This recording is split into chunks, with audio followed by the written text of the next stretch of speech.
Welcome back to part 2 of the Cub Cadet FT-24 Rototiller.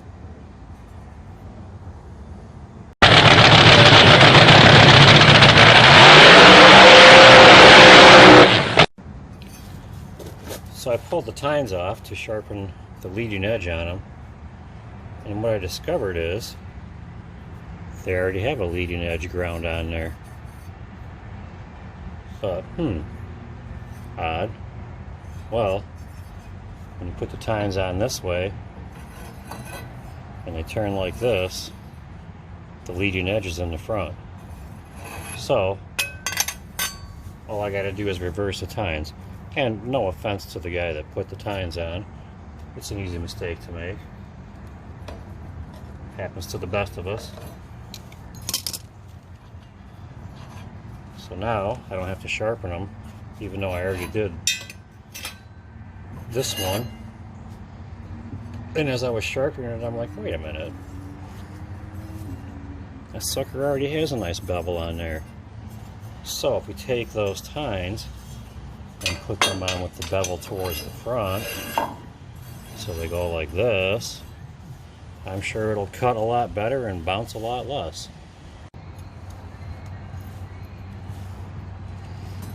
I'm going to keep these locking hitch pins on the tines, although I've never had one pop out on a rototiller or a snow thrower, but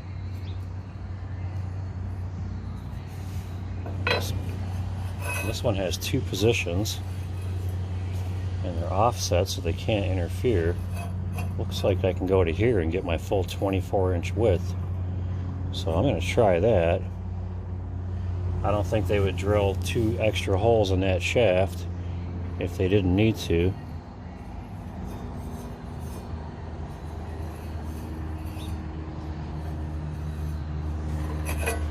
Actually, it looks like this one doesn't even go on this side. Leading edge is over here. So that one's going to go here. Alright, we'll get this figured out. Yeah, leading edge is on this one. Right there, so now it goes that way. Yep. Okay, let's try that.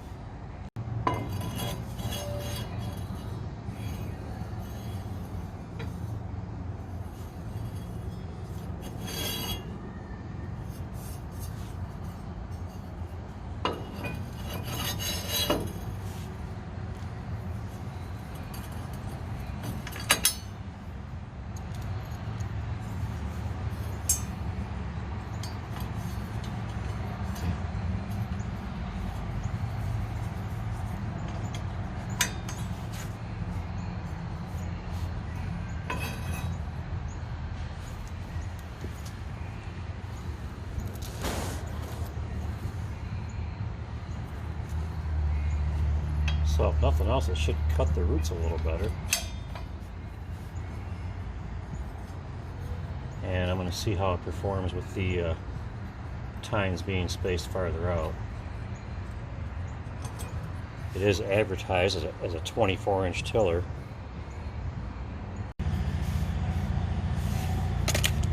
Obviously given my choice.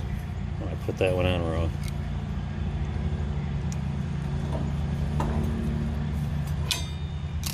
Given my choice, I'd rather have it farther in on the shaft, but the shaft looks pretty good. It's a 1-inch shaft, so and I'm not exactly rototilling rocks here, so let's see now.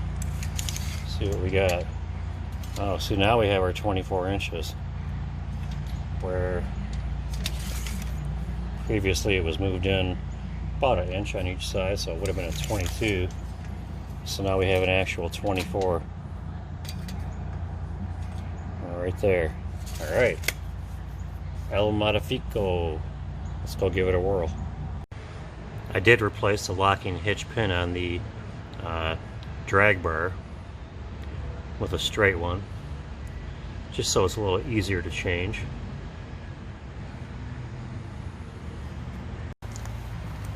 And since this part doesn't have a fuel shut off, again, I'm still surprised at that. I'm going to put rec fuel in it, ethanol-free fuel,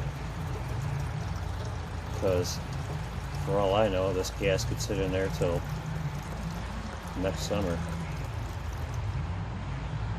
So all my small equipment, weed whips, backpack blowers, shrub trimmers, rototillers, chainsaws especially, stuff that doesn't get a lot of use, I always use the ethanol-free fuel.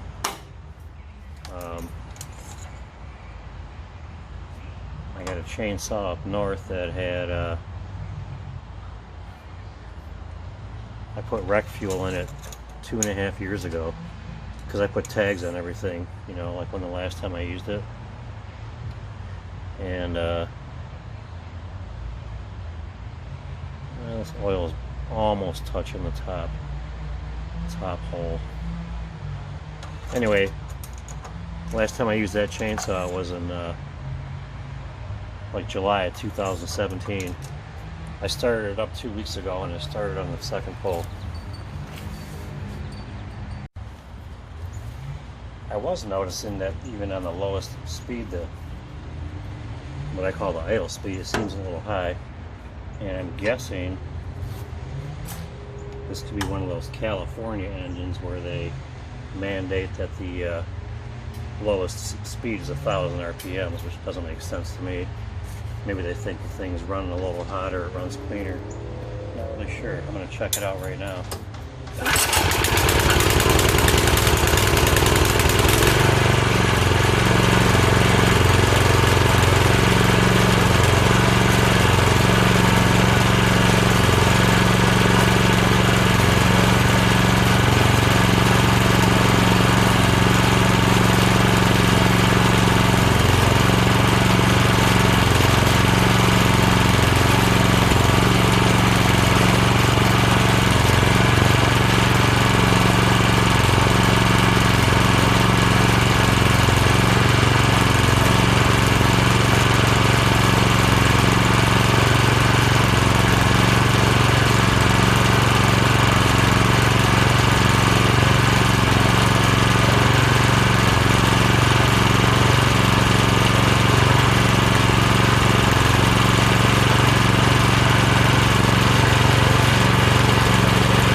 So with this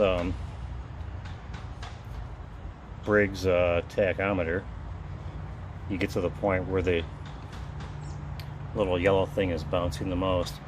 So this one is actually at 1,400 RPMs. That's our lowest speed.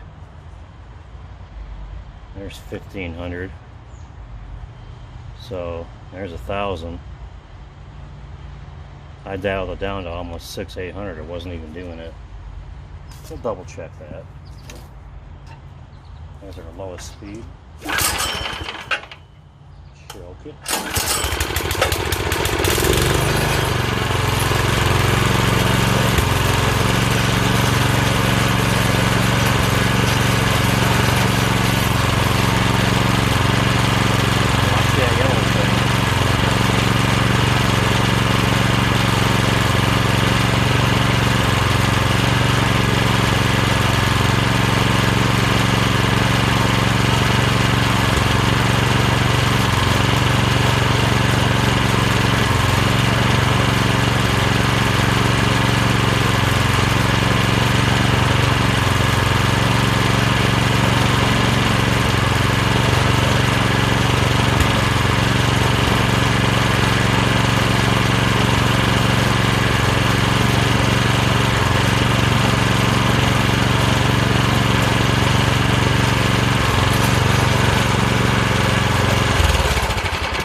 Where I was getting the most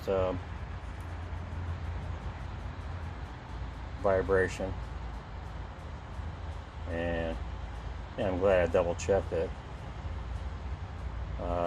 950. So this is definitely a California compliant engine with the higher with the lower, let's see, how do you say that? Has the higher idle or the lower high speed limit. All right. Maybe that explains why it doesn't have the fuel shut off, which doesn't make sense again, but is what it is.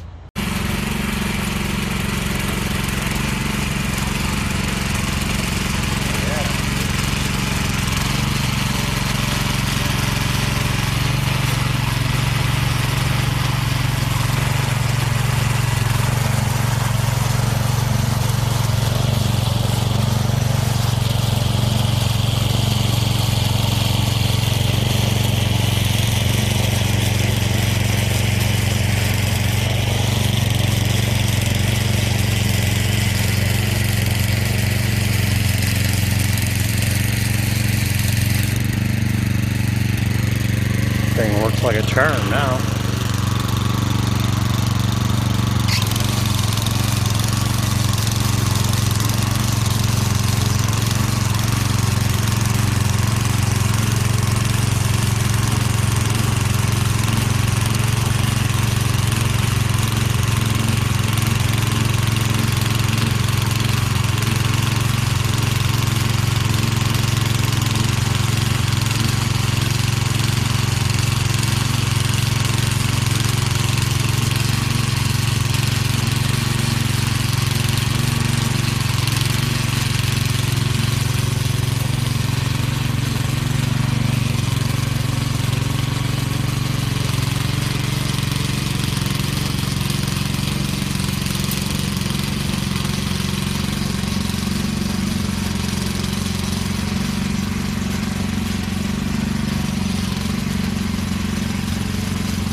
Well, like anything else, when properly set up, it works great. So the tines were on backwards. I did raise the back wheels up to the top setting, and that's it. The thing works awesome. Now I'm getting my full like 7-8 inches. I'm sure at some point I'm gonna hit a tree stump in here. I hope not. I think all the trees were sort of planted on the fence line, but that's it. Cub Cadet FT-24. When you get the thing properly set up with the sharp side of the tines facing in the right direction, works like a champ. Pretty happy with my purchase. Rochester Motorsports checking out on July 14th, 2020. Alright, so we got this area all tilled up. I'm going to give her a little rakey and head over to the sod place tomorrow. Throw some sod down.